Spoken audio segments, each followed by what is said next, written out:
The new opposition coalition in Nigeria under the umbrella of the African Democratic Congress, ADC, unveiled at the Yaradua Center in Abuja on Tuesday, has been met with mixed reactions. The event, which saw the convergence of several prominent political figures, including Peter Obi, Atiku Abubakar, Rotimi Amechi, and Nasiru El Rufai, signaled a potential realignment of forces ahead of the 2027 general election. Former Senate President David Mark and former Minister of Interior Rauf Aregbesola took on interim leadership roles. The gathering aimed to present the ADC as the official platform for the new opposition coalition. Let's take some reactions. I'll take this from Festus Keyamo. He wrote a lengthy tweet, and I'll read it in part. He wrote, "What happened earlier today, that was yesterday, with the movement of the so-called coalition into the ADC is the greatest factor that has strengthened the APC ahead of the 2027 elections. Let me explain. By law, you cannot operate from or belong to two or multiple political parties. So it is safe to say that their open declaration for ADC today is a clear abandonment of their previous parties. In fact, belonging to two political parties is a ground for disqualification in an election. Therefore, the emergence of ADC as presently constituted marks the formal dismemberment of the PDP, hitherto Nigeria's strongest opposition party. Majority of the old guard in the PDP, who have apparently lost control of the party, have been pushed out of the party by the younger Turks within the PDP. That is why the gathering today was a conglomerate of former this and former that of the PDP. No matter how you look at it, this is just Atiku's faction of PDP in desperate search for the 2027 presidential ticket. Nothing more, nothing less. The person who the old cunning guards want to take for a ride in all of this is Peter Obi. They want his votes, but don't want to give him their presidential ticket because this is Atiku's show, Simplicita. That is why David Mark is the interim chairman. Those who know politics know what I am saying. But if you do not give Peter Obi the presidential ticket, you lose his supporters. It is as simple as that. And how can you make someone who won 2 regions in the last election, Southeast and South-South, a running mate to the person who won only by 1 region, Northeast? Therefore, when the dust settles, you will discover that PDP and the Labour Party have lost something. The ADC have only gained something like a caricature, but the APC has lost absolutely nothing. Before I take Peter Obi's response, I would like your thoughts on what Festus Keyamo said. I mean, I think that his statement there, for me, was quite apt. Really. I mean, that's my own take, my own opinion, and that's why I thought to highlight that tweet. Well, I beg to disagree. Yes, go ahead. Political tourism didn't just start with political the ADC. What? Tourism. Tourism. People who are hopping from party to party, they belong to one party. The other day, the metaphor I gave is that they have a passport of one party, but they have visas to visit or other parties when it's convenient. It didn't start with the ADC. So the precedent was set by the APC in the 2023 election, when we saw PDP governors stand boldly for the APC, and some of them even delivered their states to the APC. But it wasn't illegal at that point. So now suddenly we're saying, so I understand the point he is making. Yes, legally speaking, if you're contesting for the election, but some of these people will not be on the ballot. So there's no, what's the legal terminology? Is it locus to say that they would be disqualified for the election? However, given the permutations, I think there's a lot to be said about the permutations that he has painted out there. What will happen to the obedience? I think that's a big conversation in all of this, because the obedience has grown in its force, and the obedience are very clear about their expectation.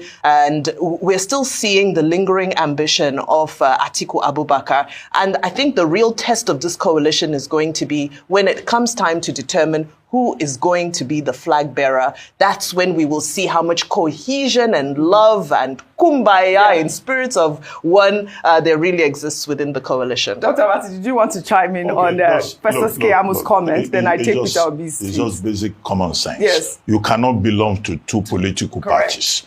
These political parties, they have constitution. There's something written into all the constitutions where you say you cannot be in this party and be in that party. So it will be wrong to say that, oh, you can belong to two political parties. In a party that there is discipline, that person will be asked to leave that political party. So don't let us... to leave the PDP. Well, it's an anomalous situation. No, it's an anomalous situation. And there are persons within the PDP that are saying this is very strange. Yes. That's number one. Number two is that, whatever Festus Keyamo says, what do you expect him to say? Of course, he cannot welcome the opposition coalition that claims that it wants to remove a government that is serving from power. The third thing, of course, to say is that we should keep stressing the point that opposition politics is healthy for the growth of the democratic process, to the extent that those opposition politicians provide alternative ideas, and it's not a special purpose vehicle put together by strange bedfellows to grab power. That is where the problem can be, where it is personal interest. Now, this is not the first time, I said this earlier on, that we have had coalition politics in Nigeria, or, alliances and all of that. After all, in 2018, even President Obasanjo led a group called the Coalition for CMI, Coalition for Saving Nigeria or whatever. And the objective of that coalition was to prevent President Muhammadu Buhari from getting a second term. So a number of political parties, about 8 political parties, came together in May 2018, and they said they will stop Buhari. But how did it work out? By August, some people inside that ADC, they had moved away. It was this same ADC. Yeah. They went and formed their own new ADC. Of course, in 2019, President Muhammadu Buhari won the election. And that's why I said at the beginning of this program that what transpired yesterday and what is still going to happen, because this is just at once in one, is going to be a test of the wisdom, the political wisdom that is attributed to President Bola Ahmed Tinubu. Okay. Will he be the owner of the game, or will he find himself in a very difficult situation? But they must be concerned. And I do not think that the PDP is going to disappear, but it is weakened. And also, the coalition poses a threat to the ruling government, to the ruling president, particularly when you look at the profile of the people that were involved in the meeting yesterday.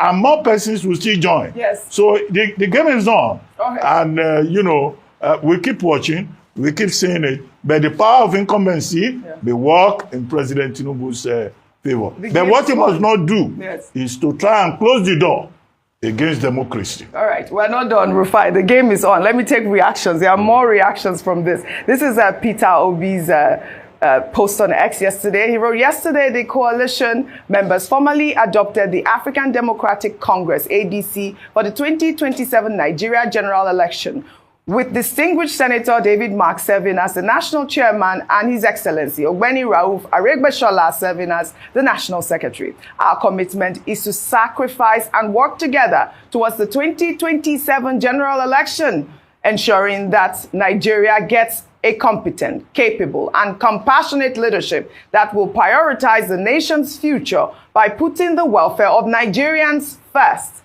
This decision was not made lightly. It comes from deep reflection on where we are as a country and what must be done to move forward. No one group can change Nigeria alone. To dismantle the structures that keep our people in poverty and insecurity, we must build bridges, not walls, even when those bridges are uneasy. A new Nigeria is possible. In the meantime, former Minister of Transportation, Rotimi Amechi, announced his resignation from the APC on Tuesday, stating that he never believed President Bola Ahmed Tinubu had the capacity to lead Nigeria. According to him, Tinubu has completely destroyed Nigeria with high inflation and economic hardship. He's quoted as saying, and I'll read his quote, "Nigeria is completely destroyed. People can't eat. There is no money to buy food. Everything is gone. Inflation is at its peak. And the federal government is busy going around trying to hijack the election. INEC is helping them to hijack the election. I left APC last night. I never attended one meeting. The last time they invited me, I won them. In fact, I was surprised that I wasn't even expelled because I won them in writing not to invite me to any meeting. I have never believed that Tinubu is a material to govern the country. I have never, because people now want Buhari to return. We see in Nigeria that when a new government takes over, it becomes worse than the previous government. People are asking for Buhari because things were better during Buhari's administration. Dollar was, I think, 460 naira or 500 and something. Well, he just quoted the high inflation at the point. But go ahead. Yeah, so let's bring out the facts. Because when politicians talk, they talk a lot. Let's bring it, the dollar rate to the naira rate, we know, was a lot better, during Buhari. But also, let's not also forget the fact that we took a lot of ways and means. So there was a lot of debts too that we needed to deal with. And the same ambition as things were better during Buhari. At some point, I think, things went at loggerheads, So people want Buhari back. People will clamor for, Buhari back because of the hardship that's going on. But, Dr. Abati, I think I put a finger on it. You see, when people want to say things in this way, they say, oh, he studied animal science and everything. You see, my study of science, that gives me a better perspective of how Nigerian politicians behave. And I will tell you why. It's a theory in physics. As you said, anomalous. I remembered one theory called the anomalous expansion of water.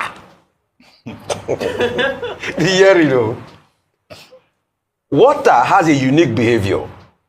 It cools from 4 degrees to 0 degrees, then freezes to ice. Most liquid contracts as they cool. But when water reaches its maximum density at 4 degrees, then it expands as it gets colder, becoming less dense. This expansion is due to formation of crystalline structure, which bore molecules between when water freezes. So a lot of our Nigerian politicians follow the principle of the anomalous expansion of water.